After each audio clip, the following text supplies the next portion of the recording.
ఏపీలో కూడా చాలా మేజర్ పొలిటికల్ డెవలప్మెంట్ జరుగుతోంది. మీరు కూడా చూసే ఉంటారు. అక్కడ ఢిల్లీలో చంద్రబాబు గారు అలాగే పవన్ కళ్యాణ్ ఒకేసారి వెళ్ళడం, అక్కడ జేపీ నడ్డా గారిని కలవడం, అమిత్ షా గారిని కలవడం జరుగుతుంది. ప్రజెంట్ ఇంకా దాదాపుగా టీడీపీ కూడా ఎన్డీఏలో చేరిపోయినట్టుగానే, మనకి ఇంకా అఫీషియల్గా ప్రకటన రాలేదు కానీ దాదాపు చేరిపోయినట్టుగానే కనిపిస్తుంది.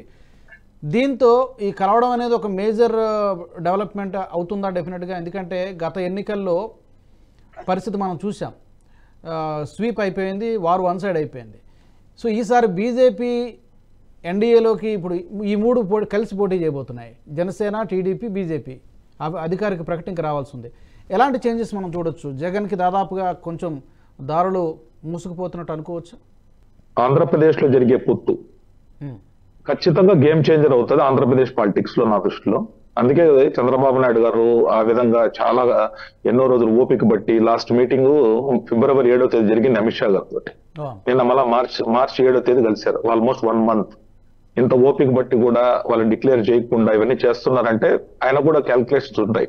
Is also holding robin Sharma వాళ్ళ టీం వీళ్ళంతా పనిచేస్తున్నారు చంద్రబాబు నాయుడు గారితో. సో వాళ్ళందరూ కూడా చెప్పిన పరిస్థితుల్లో నాకు తెలిసి ఇవన్నీ కూడా ఇది అవుతుంది. ఇంకొకటి అడ్వాంటేజ్ ఎలా అవుతుందంటే ఆంధ్రప్రదేశ్ పాయింట్ ఆఫ్ వ్యూలో ఈ యొక్క లోక్సభ కూడా వచ్చిన దాని వల్ల బీజేపీతో కలవడం వల్ల ఒక నేచురల్ అడ్వాంటేజ్ టీడీపీకి కూడా యాడ్ అయింది. Natural advantage. ఇంకోటి ఏంటంటే ఇప్పుడు పరిస్థితి ఏంటంటే రిజల్ట్స్ అవుట్ అయిపోయింది ఆల్రెడీ. కేంద్రంలో బీజేపీ 370 సీట్లు, ఎన్డీఏ 400 సీట్లు కొద్దిగా అటో ఇటలో వచ్చేస్తాయి అనేది ఒక పెద్ద బజ్ స్టార్ట్ అయిపోయింది ఎంటైర్ కావచ్చు అన్ని చోట్ల. అంటే ఆల్రెడీ డిక్లేర్ అయిపోయింది ఎవరు విన్నర్ అనేసి. కేంద్రంలో ఎట్లయినా వస్తుంది. సో ఇప్పుడు ఆ ఇంపాక్ట్ ని ఆంధ్రప్రదేశ్ లో బిల్డ్ చేస్తే, ఎగ్జాంపుల్ చెప్తున్నాను, ఇప్పుడు వైఎస్ఆర్సీపీకి గతంలో 22 సీట్లు ఎంపీ సీట్లు వచ్చాయి, 151 ఎమ్మెల్యేలు వచ్చాయి.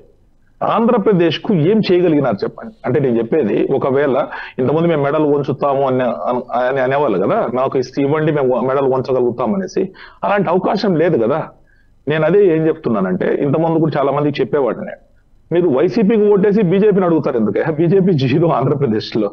వైసీపీని ఓటేసి బీజేపీని అడగడం ఎందుకు? బీజేపీకి వేసి బీజేపీని అడగండి, అంతే కదా. కేంద్రం నుంచి రావాలంటే ఎవరు ఇవ్వాలి? బీజేపీ ఇవ్వాలి. వైసీపీకి ఓటేస్తావు, రాంగ్ అడ్రస్ లో ఓటేసినట్టు మీరు అడిగేది బీజేపీని అడుగుతున్నారు. అలా కాదు కదా. ఈ రోజు ఒక అడ్వాంటేజ్ వచ్చింది. పోయినసారి 2019లో అందరూ కూడా విడివిడిగా నిలబడడం కారణంగా అందరూ కూడా దెబ్బతిన్నారు. ఎవరు? జనసేన కావచ్చు, టీడీపీ కావచ్చు, బీజేపీ కావచ్చు. అదొక నేచురల్ అడ్వాంటేజ్ జగన్మోహన్ రెడ్డి గారికి వచ్చింది. ఇప్పుడు వీళ్ళ ముగ్గురు అలా కలవడం కారణంగా ఆల్రెడీ బజ్ స్టార్ట్ అయింది వైసీపీ సర్కిల్స్ లో నుంచి. 2014 లాగానే కదా. ఏమవుతుంది పెద్ద డిఫరెన్స్ అంటే? చాలా సీట్ల సర్దుబాటుకు సంబంధించి కొంత ప్రచారం జరుగుతుంది. ఏంటంటే ఎందుకంటే ఆల్రెడీ వీళ్ళు కొన్ని చోట్ల అభ్యర్థులను ప్రకటించేశారు. టీడీపీ దాదాపుగా ప్రకటించేసింది, జనసేన కూడా కొన్ని స్థానాల్లో ప్రకటించింది. వీళ్ళు ప్రకటించిన స్థానాల్లో కొన్ని బీజేపీ అడుగుతున్నట్టుగా తెలుస్తుంది. మనకు అందుతున్న సమాచారం 9 అసెంబ్లీ స్థానాలు, 5, 6 లోక్సభ స్థానాల్లో అడుగుతున్నట్టుగా ఉన్నారు. బట్ ఎన్నిటికీ అంగీకరిస్తారనేది ఇంకా తెలియదు. అవి మేబీ ఇంకా డిస్కషన్స్ జరుగుతూ ఉన్నాయి. సరే, అదేం పెద్ద ప్రాబ్లం ఏం కాదండి, అంతర్జాతీయ సమస్య కాదు. ఇవన్నీ కూడా రీజనల్ పార్టీస్ వాళ్ళ, ఇప్పుడు చంద్రబాబు నాయుడు గారికి అగేన్స్ట్ ఎవరు పోలేరు కదా. వన్స్ డిక్లేర్ అయినది కూడా చాలా మంది మార్చిన సందర్భాలు మనం గతంలో చూసాం. చూడలేదండి?